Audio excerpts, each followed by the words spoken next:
Boa tarde, gente. Sejam todos muito bem-vindos a essa live maravilhosa nesse dia tão importante que é o Dia Mundial da Conscientização do Autismo, dia 2 de abril. E nós estamos aqui com uma convidada extremamente especial. Deixa eu pedir que ela entre aqui na nossa live. E vamos tratar sobre os direitos, falar um pouquinho também, né, como é a vida das famílias atípicas, da rotina, do dia a dia, as principais dificuldades, né, para realizar os tratamentos, que a gente sabe que as terapias, elas são um direito das crianças, né, principalmente das crianças e dos adultos também, viu? Os adultos com diagnóstico tardio, eles têm o direito também de realizar as terapias. E os que são servidores públicos, além do direito de realizar as terapias, eles têm também o direito de afastamento da jornada de trabalho em até 50%, ou seja, se é 40 horas, 20 horas, por exemplo, sem prejuízo na remuneração, porque eles também precisam fazer as terapias. E o maior embate é esse, né? Quando você precisa realizar uma terapia, um tratamento pelo plano de saúde, você não consegue. Quando você precisa dar uma entrada pelo SUS, você também não tem retorno, nunca tem vaga, não consegue. Ah, a Sibeli não está conseguindo participar. Chegou aqui para mim uma mensagenzinha. E essa é justamente para isso que a gente veio tratar também. Deixa eu só ver se eu consigo convidar aqui ela novamente. Vamos ver se a gente consegue fazer com que ela participe. Convite enviado, vamos ver se foi. Ai, foi! Deu certo! Seja bem-vinda! Olá, Boa tarde, seja muito bem-vinda, viu? Obrigada por ter aceitado o convite, tá? obrigada a você. É muito bom estar com você. Aí, de repente, chegou a mensagem que Sibeli não está conseguindo participar. Eu falei, ai, senhor, porque a última live que eu fiz eu não estava conseguindo também. O participante teve que Ah, entrar e aí ele nos convidar para a gente seguir aqui com a live. Mas que entendi. Mas bom que você que veio. bom que bom que deu certo, né? Só tô Deu ligando um certo. negócio aqui. Tem nada, não. Vá só chegando aí. E Ai, primeiro agradecer mesmo, né? Enquanto você vai se organizando. Principalmente por receber esse convite num dia tão especial como hoje, né, que é o Dia Mundial da Conscientização do Autismo, que todo mundo para falar sobre esse dia, mas que é um dia que deveria ser respeitado todos os dias, né? verdade. Principalmente, né, quando alguém está ali na fila do caixa preferencial, no mercado, quer entender por que que aquela criança que está com colar coloridinho está passando na frente do idoso, da gestante, e começa aquele alvoroço, aquela falta de respeito. Então, ali já começa a conscientização. Então, quem está aqui nessa live já pega isso que eu estou falando. Se vê alguém dando chilique na fila, fala, respeita, porque realmente é um direito dele, né? E eu É acho que verdade. isso que é importante. A gente tem que começar a nossa consciência já nos lugares que a gente mais frequenta, no que é mais comum do nosso dia a dia. Porque quando a criança ela tem uma crise, ou quando a mãe está ali, às vezes, numa troca de horário, de turno de terapia, ela está ali correndo no mercado para comprar um alimento para a criança comer ali, a criança precisa daquela celeridade e a gente vê o preconceito das pessoas ou a ignorância, né? E é isso que a gente precisa mudar, Exatamente. né? Então, primeiramente, eu queria muito que você se apresentasse, contasse um pouquinho aqui para o público que está aqui com a gente agora na live, quem é a Cibele, né? E como a Cibele faz hoje esse movimento maravilhoso, né? De dar tanto apoio, tanto suporte para tantas famílias que precisam relacionadas ao transtorno do espectro autista. Conta para a gente. Muito obrigada, né, pela oportunidade de estar aqui. É um prazer, uma honra. Gosto muito do seu trabalho, viu, doutora Juliana? Admiro muito o seu trabalho. Você tem um Obrigada. diferencial muito grande no seu trabalho e toda a equipe que trabalha com você, isso é bastante perceptível, né? Vocês Ai, que lindo. Obrigada. criados, vocês têm um atendimento muito humanizado. Então, gente, eu me chamo Cibele Lopes, né? Eu, antes de tudo, né, eu sou a Cibele, filha da Mara e do José Lopes, né? Eu sou uma filha única que cresci assim sem ter irmãos, né? Nunca tive proximidade nenhuma com esse universo da inclusão, né? Da acessibilidade. Nunca tive, gente, proximidade com nada do tipo. Enfim. Me tornei adulta, né? Sou administradora de empresas por formação. Atualmente eu também sou especialista em saúde na Secretaria de Saúde do DF, né? Até tem um horário especial. E, e quando chegou o meu filho caçula, né? Que eu tenho 3 filhos, ele veio com a missão, né? E eu assumi essa missão desde o ano passado para cá. Eu tenho literalmente, né? Me movimentado não só pelo meu filho, não só por minha casa, né, pela minha família, mas eu tenho me levantado como uma voz que tem falado por muitas famílias, por muitas pessoas, né, por muitas crianças, né. Então eu meio que tive uma migração assim de área de interesse, né, tanto de estudar como de atuar. Então eu vim fazendo toda uma migração. Eu ainda Secretaria de Saúde, né? Mas tem alguns projetos em andamento, né? Eu também sou terapeuta, também sou master coach, tô cursando também neurociência e autismo, né? Quase finalizando, também tô cursando me tornando, né, terapeuta ABA por conta do meu próprio filho. E quando eu fui fazer essas duas áreas aí de atuação, pensando mais no meu filho, né? Mas aí depois eu fui ver que não era sobre ele. Nunca foi sobre mim nem sobre ele. Era sobre muitas pessoas, né? Então isso me aproximou de alguns projetos, né? Hoje a gente tem um projeto que é a Abração da Mãe Atípica do DF, onde a gente tem um grupo bem grande de mães. A gente tem em torno de tem pouco mais de 2.000 mães, né? E ele tem criado força, né? A gente está aí no caminho da regularização, porque ele não vai ficar informal, né? Ele não pode ficar informal. E o nosso principal interesse, gente, é nas mães atípicas. Por quê? Porque se a mãe atípica não estiver bem, não adianta nada o filho dela ter a medicação, ter a terapia, porque se ela não estiver bem, nada vai para frente. Nada funciona sem a mãe. Então, assim, nosso ponto de partida é a mãe, né? Os cuidados da mãe. Então, esse projeto, ele, assim, tem todo o meu coração, né? Hoje eu estava até pela manhã no Senado Federal, à noite eu estarei na CLDF, tudo em nome desse projeto, né? Eu também sou ativista da inclusão e falo também nas redes sociais, né? De maneira mais, assim, para informar e conscientizar as pessoas. E isso em todos os lugares que eu passo. Não tem como, quando você assume isso, né? Não tem como, você não consegue passar calado em qualquer lugar. Não. Então, assim, se você tem dificuldade em acessibilidade, em eventos, logo surge um projeto de um evento, né? Igual vai acontecer agora, aí no final de maio, aqui em Sobradinho, na Ficotur. Surgindo isso, e assim, é meio que é uma necessidade da sociedade, né, atualmente. E é isso, Exato. gente. Eu tenho procurado fazer assim o máximo assim do que eu posso, né? Porque além de ser profissional, né, além de ser mãe, eu também sou esposa, eu também tenho outros filhos. E assim, a vida, né, ela não para, né? Ela Não tá para. sempre em movimento. Exatamente. Gente, uau! Que currículo, hein? Porque quando a gente olha assim, tudo que você vai falando, a gente observa que tudo se resume a uma mãe, a uma esposa, né, a uma servidora e uma terapeuta e um suporte de outras mães, né? E quando Sim, você falou que a mãe, ela precisa desse suporte, inclusive para todo mundo que está aqui com a gente agora, as pessoas vão entender um pouco do que eu recebo aqui no escritório e eu acho que você vai concordar comigo.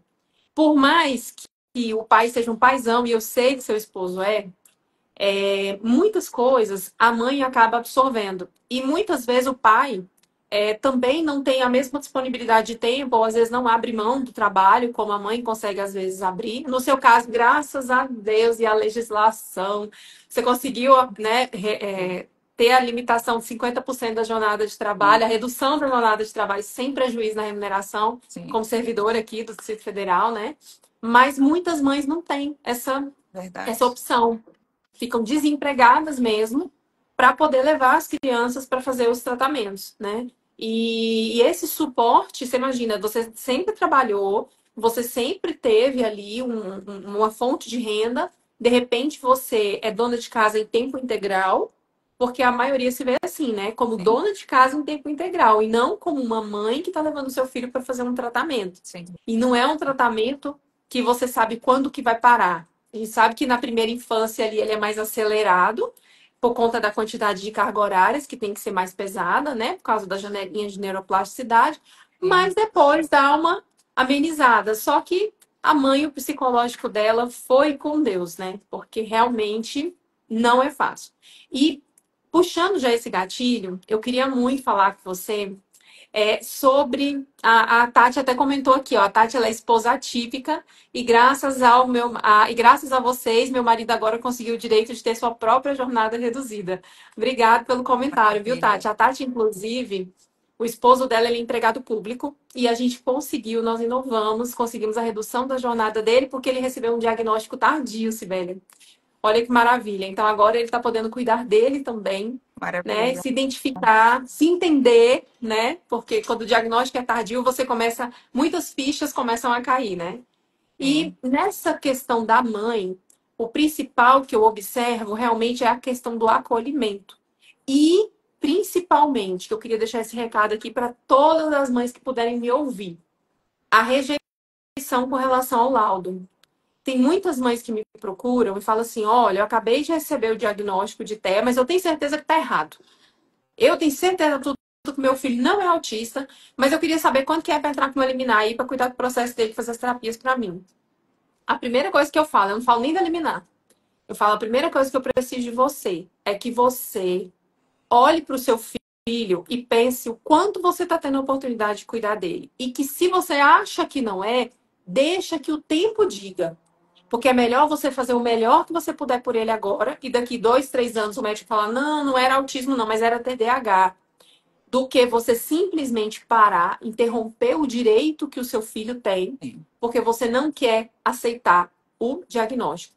Dentro desse inteirinho, eu queria que você falasse para mim, é comum a rejeição, o luto do diagnóstico demorar muito tempo? É comum realmente as famílias ficarem paradas? Tem famílias, Sibeli, que eu vejo que fica um ano parada. Às vezes a professora da escola, ela vai lá, ela fala, olha, leva para uma avaliação, tem alguma coisa aqui assim, a família não vai. Só que a gente sabe que quando a gente está falando de uma criança que tem um transtorno do neurodesenvolvimento, esse um ano é um tempo grande demais. E eu queria que você falasse pra gente, se você que lida com tantas mães, você sente que existe realmente essa rejeição com relação ao laudo e o que fazer? Como que a gente pode ajudar essas mães? Então, gente, humanamente é super normal, né?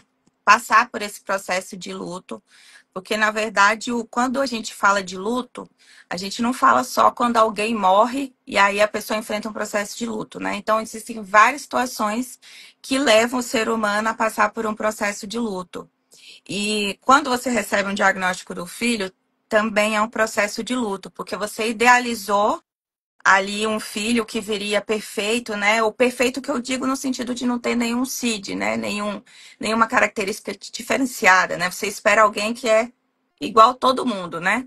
E aí não vem, então nasce ali uma frustração que na verdade inicia o processo de luto, né?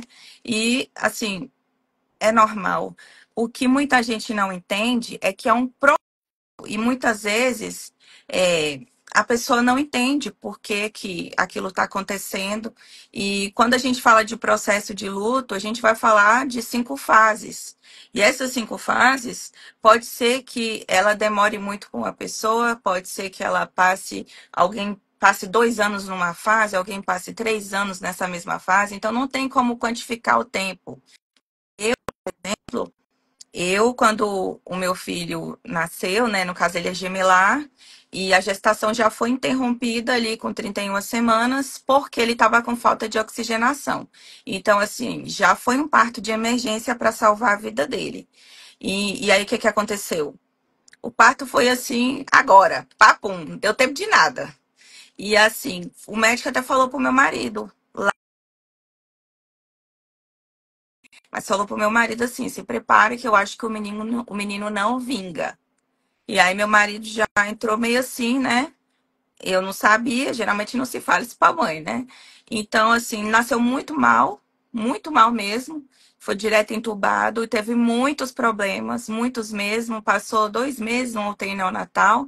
A irmãzinha também, mas a irmãzinha foi mais o peso, né? Algumas questões da gemilaridade. Mas ele, quando a gente saiu do hospital, a gente saiu com um relatório falando tudo que ele teve e já sabendo que ele teria sequelas. Eles não sabiam dizer qual sequela, mas que ele teria sequela. Então, assim, eu já tinha um vilão aí que me perseguia, me perturbava, né? Que vinha assim na mente e eu mesma ficava tentando bloquear. Gente, é lógico que na época eu não tinha essa clareza, igual eu falo aqui para vocês hoje.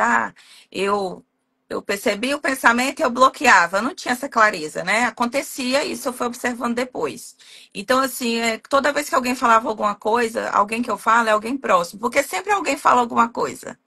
Alguém fala, gente. No meu caso, eu falava assim, se me tem algum problema neurológico, atenção. E aí eu ficava zangada com meu pai, porque eu não queria que ele tivesse nada. Qual a mãe que vai querer que o filho tenha alguma condição diferente? Nenhuma vai querer. Então eu ficava brava. Então, assim, chegou no nível que ele estava com 7 meses, que ficou na cara. Ficou bem na cara mesmo. Então, assim, minha sogra que trabalhava com a gente percebeu, aproximava da gente um pouquinho, percebia. Vinha lá na minha casa, a pessoa percebia que ele tinha algo diferente. E aí foi quando minha sogra falou, e aí doeu, porque minha sogra é uma pessoa, gente, ela não é aquela sogra bruxa, tá? A minha sogra é um amorzinho de verdade. Ela não é a sogra megera. E aí, quando ela falou, gente, sabe quando você não espera ouvir isso de uma pessoa? Eu não esperava ouvir isso dela. Então, quando ela falou, doeu assim lá na alma. Eu chorei muito e ela falou: você precisa fazer alguma coisa, mãe, você tem que fazer alguma coisa. Então, em seguida, a pessoa que trabalhava com a gente também falou. E era uma pessoa muito querida, que eu conheço há muitos anos, né? Tem um carinho especial. Não era apenas uma pessoa que trabalhava aqui em casa, né? Era uma pessoa próxima. Foi aí que eu fui falar com meu marido. Gente, o tabu foi tão grande para mim que até para verbalizar não foi fácil. Eu sempre tive uma conversa normal com meu marido, gente. Vocês acreditam que nesse dia, para falar com ele, eu precisei ficar de costas e fechar o olho para falar, porque eu não Nossa. conseguia falar normal assim? Normal de frente para a pessoa, eu não conseguia, porque era difícil processar a informação. Aí eu falei para ele, eu tenho uma coisa muito séria para te falar, mas eu não consigo falar. Aí ele vira de costa, aí eu virei. E aí eu respirava fundo, fechei o olho, ele fechou o olho, aí eu fechei. Aí falei, gente. Quando eu falei, eu achei que ele ia falar assim, que assim, né, nós somos, né, integrar o sistema, então a gente tem uma visão positiva, assim, de futuro, né? Então eu pensei que ele ia falar, porque ele faz isso naturalmente, ele ia falar assim, não tem nada a ver, amor, isso é coisa da sua cabeça, eu imaginei isso. Quando eu falei, gente, ele falou assim, meu bem, eu já tinha percebido, eu não sabia como falar com você, ou seja, ele também já tinha percebido. Então, aí que começou, né? Então, daí, para poder fechar o diagnóstico, ele estava com 7 meses, 7 meses, que no Brasil ainda demora para laudar, né? E Sim. fechou com 2 anos fechou. Então, assim, meio que eu já sabia que tinha alguma, sempre soube, né? Que tinha alguma coisa, não sabia o que era. E aí, quando foi ali para os 2 anos, fechou. No dia que fechou, era um dia que eu estava trabalhando. Então, eu fui na consulta com ele de manhã. Recebi o papel, né? Que é um papel que muita mãe tem esse papel, né? Sim. Recebi esse papel e assim, gente, olhando assim, eu tava normal. Não tava com nenhuma alteração, né? E aí eu fui trabalhar à tarde. Nessa época eu era chefe do setor de recursos humanos do Hospital de Sobradinho. Aí fui trabalhar à tarde, normal. Quando eu tô lá, me chamaram para ir na sala da frente. Quando eu fui na sala da frente, a pessoa foi perguntar como é que eu estava e como é que estavam os meninos. Foi uma pergunta normal, né? Gente, eu comecei a passar mal. Mal mesmo, Juliana. Passei mal. Parecia que eu tava morrendo. Eu tive um ataque de síndrome do pânico que eu nunca tinha tido na vida. Então, assim, eu fui logo atendida, né? E o médico logo percebeu que. Eles percebem na hora, né? Ele percebeu que não era nada do meu coração, enfim, que era psicológico, né? Lógico. E ele logo foi, exatamente, ele logo foi perguntando: como tá a sua vida? Tá tudo bem na sua casa? Aí, gente, eu não conseguia nem chorar. Doutora Juliana, eu não conseguia chorar. Então, assim, geralmente as pessoas esperam que um quadro depressivo, sabe, chorando, todo mundo tá vendo ela chorando, sofrendo. Mas não, gente. Vocês podem ver que tem muitas pessoas que cometem o suicídio. Sim. E as pessoas se assustam. Eu falo assim, ué, gente, mas aquela pessoa estava com depressão. Por que que ela fez aquilo? Porque, gente, as pessoas manifestam uma depressão diferente de uma para outra. Então, assim, é diferente. Então, não é porque ela aparentemente está bem que ela está realmente bem, né? Então, assim, eu passei um período assim, eu fiquei um tempo muito mal, não tinha ânimo para viver. E ele só, olha, já estava lá, só que ele só veio à tona quando veio o diagnóstico. Então, assim, não foi fácil lidar. Em seguida, estourou a pandemia. Então, eu estava com uma criança que eu não sabia o que fazer com ela.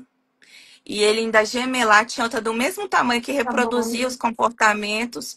O outro filho tinha 6 anos. Então, a pandemia, gente, a pandemia, todo mundo foi afetado, né? Então, assim, eu não sabia o que fazer.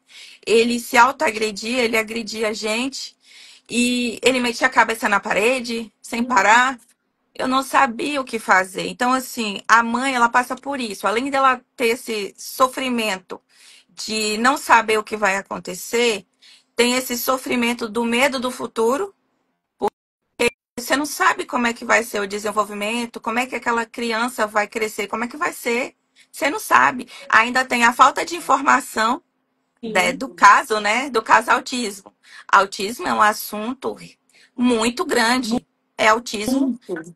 é Muito. muito vasto. Então, assim, é uma imensidão de coisas para você entender e aprender em pouco tempo. E aí você muitas vezes lida com um autista agressivo e que a maioria deles tem as comorbidades. Então, assim, ainda tem as outras situações associadas. E aí entra esse desespero, gente. Você lidando com a sua própria alma, né? Com o seu eu, com a sua individualidade ali, você querendo ser a heroína para ajudar seu filho, você querendo ser a esposa, querendo ser a mãe dos outros, é muita coisa para equilibrar ao Ao mesmo mesmo tempo. tempo. E, assim, demora um pouco mesmo para a mulher conseguir equilibrar e ela passar por esse processo de luto, né? Então, assim, como é que seria a passagem desse processo de luto? Ela é sinalizada quando você já consegue falar plenamente, você fala em qualquer lugar, você começa a se manifestar e fazer algo por outros também, significa que você já passou da fase do luto, né? Então, assim, eu costumo dizer, durou 2 anos do Benjamin até os 6 anos e meio dele. Foi bastante tempo. Bastante Tem tempo. gente que tem gente que é menos tempo, tem gente que é mais tempo, né? Então, assim, varia muito. E então, quando você realmente consegue superar, como é que eu sei que eu superei? Você sabe que você superou quando você não tem problema para falar em lugar nenhum. Onde você for, se te derem até o microfone, você fala sobre isso. Entende? Ela falou assim, e como é que eu Sim. faço para sair dessa fase? Para você sair dessas fases, primeiro você tem que entender que é um processo. Sim. Então você precisa respeitar cada etapa do processo, né?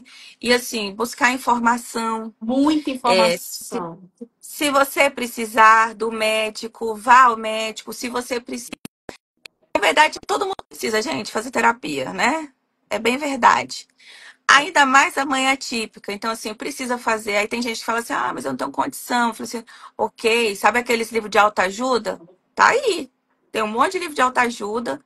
Isso não é feio, tá? Não é errado fazer isso. É certo fazer isso. Isso não tem problema fazer. E é isso, gente. Buscar informação também. Por quê? Porque às vezes o maior problema que a mãe está passando ali é porque ela não conhece a situação.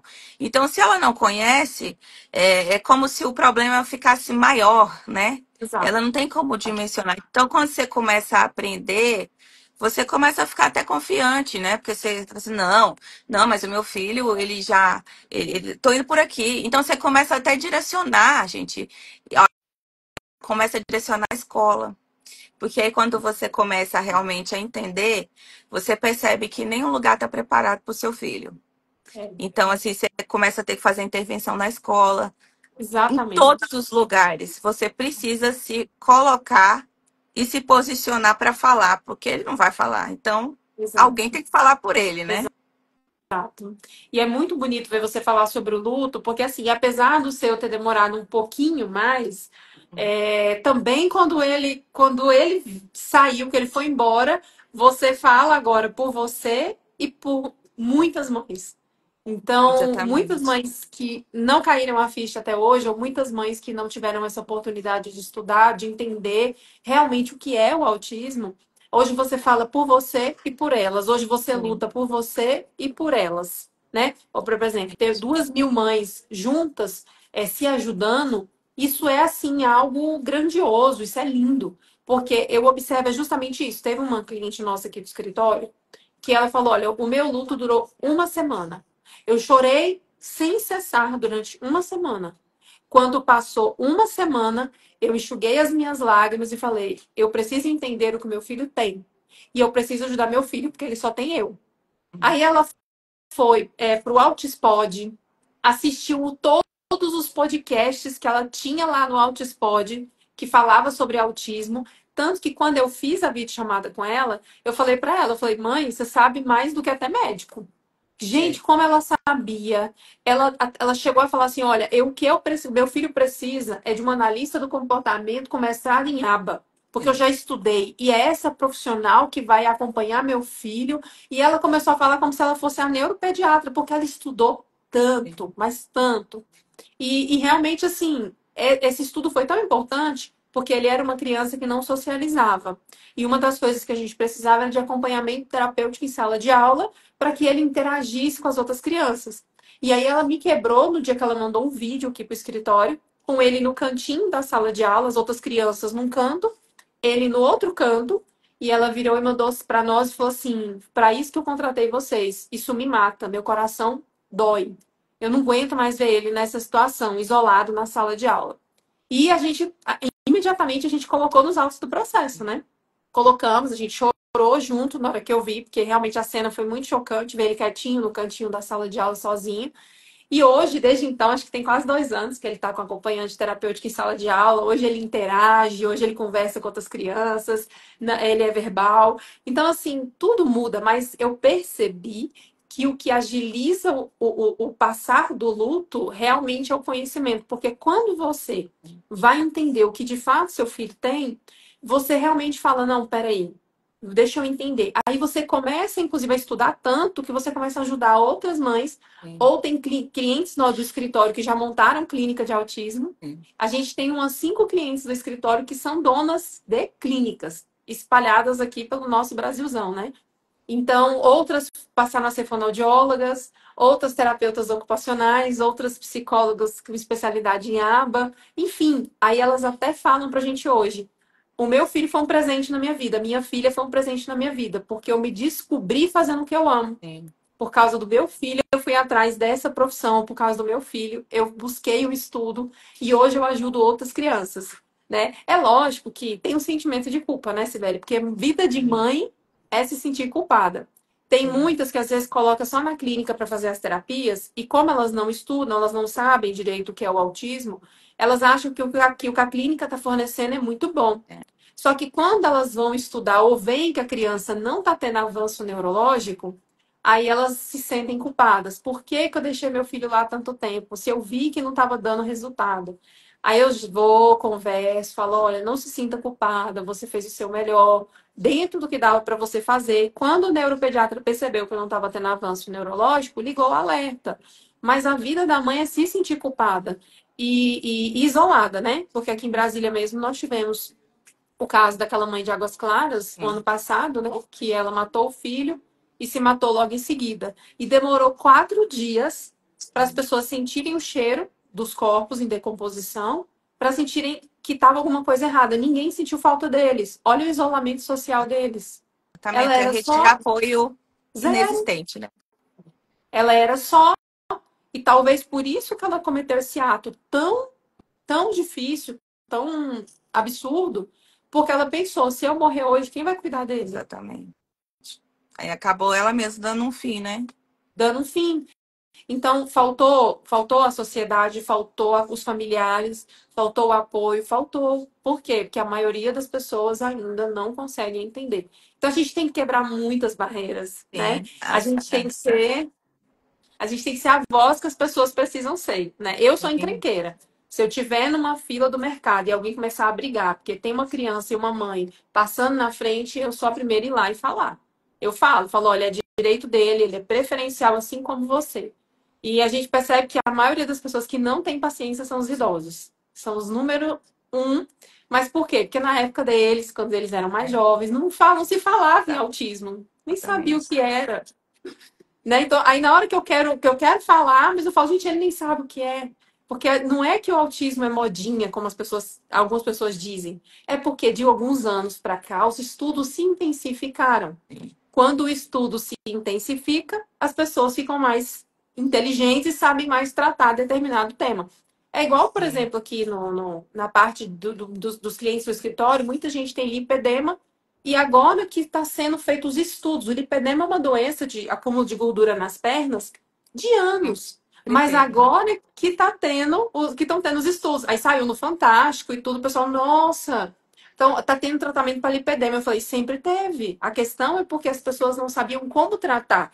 Tratavam com dietas, exercício, agora trata com lipoaspiração. Uhum. Então, é uma analogia que eu estou fazendo aqui para as pessoas entenderem sobre o TEA. Porque o TEA ele sempre existiu em nossos meios. Assim como você postou naquele vídeo que você colocou que realmente antes como era o TEA, pegava as crianças, internavam, colocava às vezes lá em Barbacena, jogava lá, não tinha tratamento. Ninguém sabia o que era terapia ocupacional, psicopedagogia, terapia clínica multidisciplinar. Isso não É. Na verdade, eles eram tratados como loucos, esquizofrênicos, e aí sim vai, né? é A sociedade exatamente. mesmo excluía eles, né? Excluía, exatamente. E assim, aqui no dia a dia do escritório, como a gente lê muitos laudos, né? Que são os laudos que a gente usa para poder entrar com os pedidos das liminares, né? E a liminar, 90% ela é embasada na janela de neuroplasticidade para a criança começar as terapias o quanto antes, né? Para poder absorver e ter uma maior quantidade de avanço neurológico. E a gente observa que não tem receita de bolo. Não tem nenhuma criança idêntica à outra. Cada um tem uma necessidade, cada um tem uma questão comportamental diferente, e para cada um as terapias funcionam de forma diferente. E a gente observa também que tem uma grande quantidade de crianças com diagnóstico de TEA que são muito inteligentes, Sim. absurdamente inteligentes, com QIs altamente elevados, né? E a gente tem que saber respeitar de todas as formas, porque quando a mãe escuta nem parece ser autista, aquilo dói no fundo da alma, porque só ela sabe o que ela está fazendo para que aquela criança tenha o tratamento ideal, né? E é isso que a Exatamente. gente precisa sair moldando, passar as informações para as pessoas. E quem estiver aqui na live, gente, por favor, nunca fale, nem parece autista, porque isso dói profundamente na mãe, porque, Sibeli, você sabe Porque, que seu... na verdade, autista nem tem cara, né?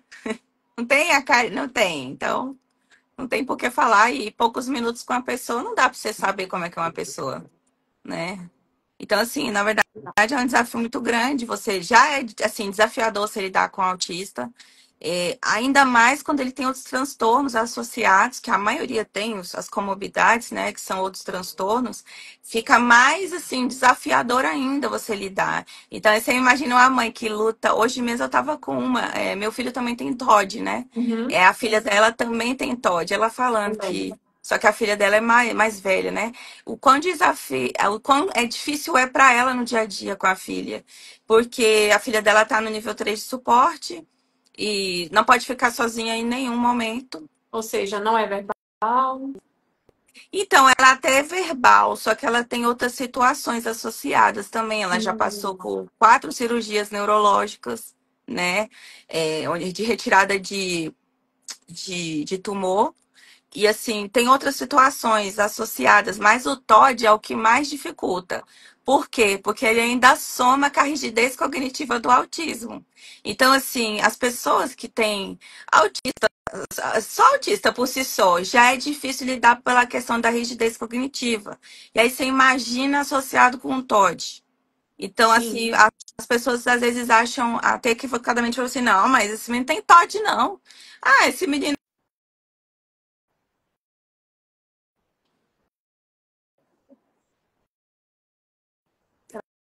Travou. Deixa eu ver se volta. Travou. Vamos ver se volta um pouquinho. Travou, travou. Gente, travou para vocês? Voltou? Ah, caiu da Cibele.